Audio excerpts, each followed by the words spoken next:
the honor to present our third panelist, Iderle Brénus. She is a member of the mouvement Peasant, Papaye from Haiti, MPP. She is the assistant spokesperson. She is also the assistant advisor for women in the MPP and coordinator of the campaign for the promotion of food sovereignty in the different parts of the island. She is an economist, is graduated from the University of Havana in Cuba. Also provides technical assistance for Via Campesina in the Caribbean.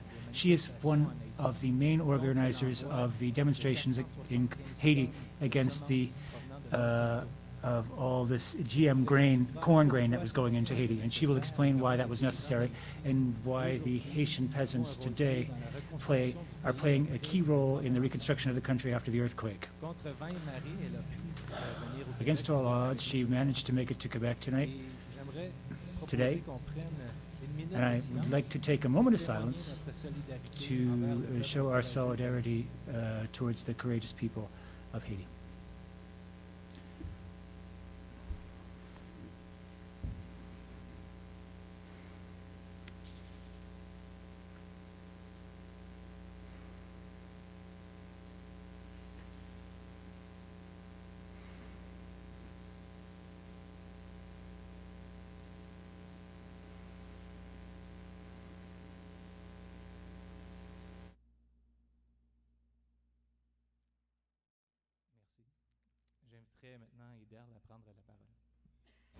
Thank you very much, Eric.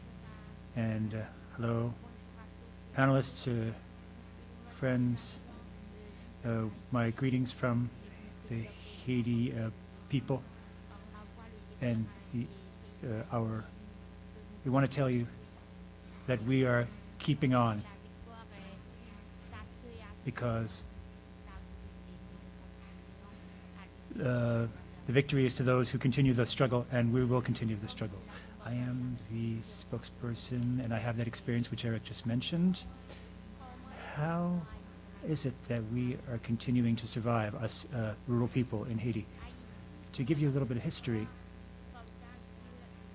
we share the Hispaniola island with the Dominican Republic, with a population that is 75% rural, practicing subsistence agriculture. Until the 80s, Haitians grew enough rice, manioc, bananas, potatoes to meet our needs. But after the overthrow of the Duvalier dictatorship, Haiti started to liberalize its economy. The IMF, the World Bank, the US declared that Haiti had to apply structural adjustment. Instead of investing in agriculture, health, education, and so forth, we had to liberalize the markets. And and that meant that people had to come out of the country into the city or into Port-au-Prince or go to Dominican Republic to find factory jobs. In the past, our agricultural sector was decimated by the U.S. intervention. In 1991, Aristide, the first democratically elected president, had to flee Haiti following a coup d'etat supported by the U.S., of course. And when he came back, the United States, the IMF, the World Bank forced Jean-Bertrand Aristide to sign the country over to free trade. And so very quickly we had to get involved in neoliberal policy and structural adjustments. Opening up the markets, reducing customs tariffs. Tariffs went from 35 to 3%, for example. And government funds were no longer devoted to agricultural development. So the peasants could not compete with heavily subsidized imports. They either had to leave agriculture and go to Port-au-Prince or process the products. For example, rice could be turned into other products. What were the economic policies that destroyed our agriculture on behalf of the multinationals? 30 years ago, Haiti had produced enough rice. We were self-sufficient in that crop. Today, the majority of our rice comes from outside. 82% comes directly from the United States. So the rice market was totally liberated, opened up for the benefit of the large multinationals. There is a rice that the Haitians eat quite a lot, which is called duck-and-zas, this is from Arkansas, and it's called Arkansas, and it comes from the state that Bill Clinton comes from, and that's why we eat so much of it, is because it's flooded our market. The situation of agriculture in Haiti right now is quite serious. We can only produce 40% of what we need. We are dependent on imports, such as rice, meat, because in '82 we saw the complete elimination of the Creole pig, again on behalf of the multinationals. On January 12th, 2010, a terrible earthquake destroyed the capital and several provincial cities, forcing 800,000 refugees to go to the countryside. Today, 11 months later, Haiti has still not broken with the cycle of international dependency. The country remains very vulnerable, and mechanisms such as the Interim Commission for the Reconstruction of Haiti, which you heard tell of, are only strengthening this dependency, reinforcing this dependency on the international community.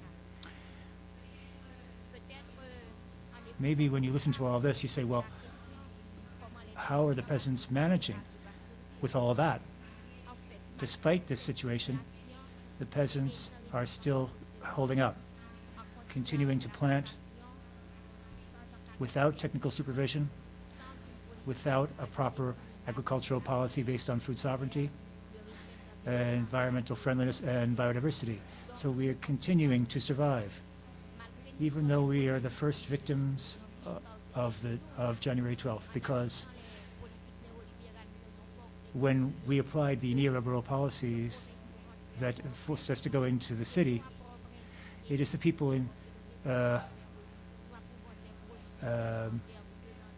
Port-au-Prince who were the victims.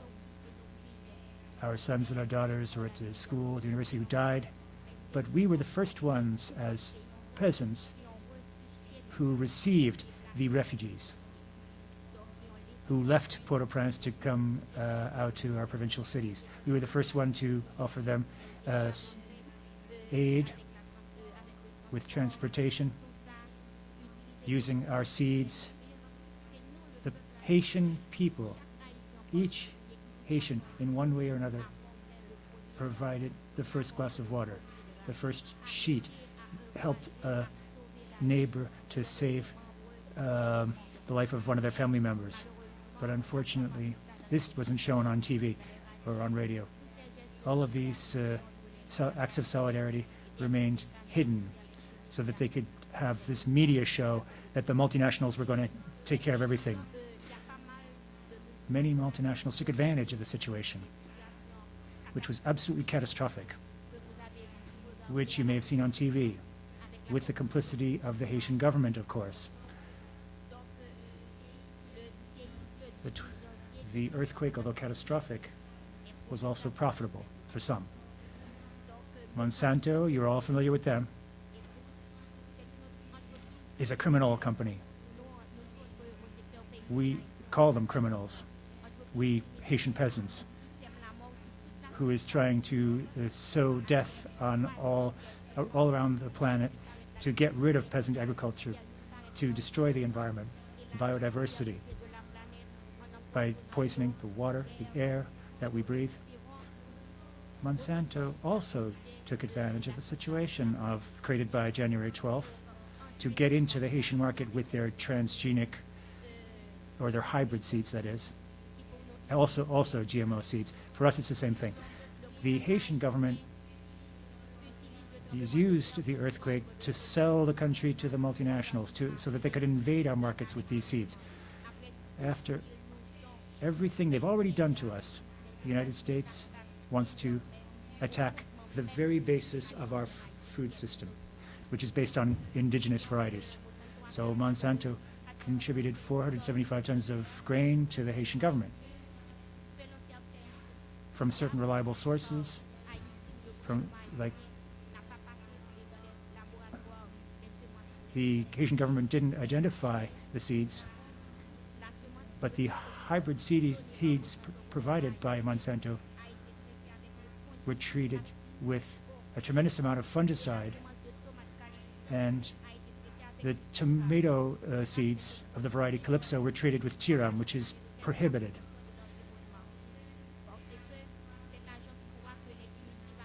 We think that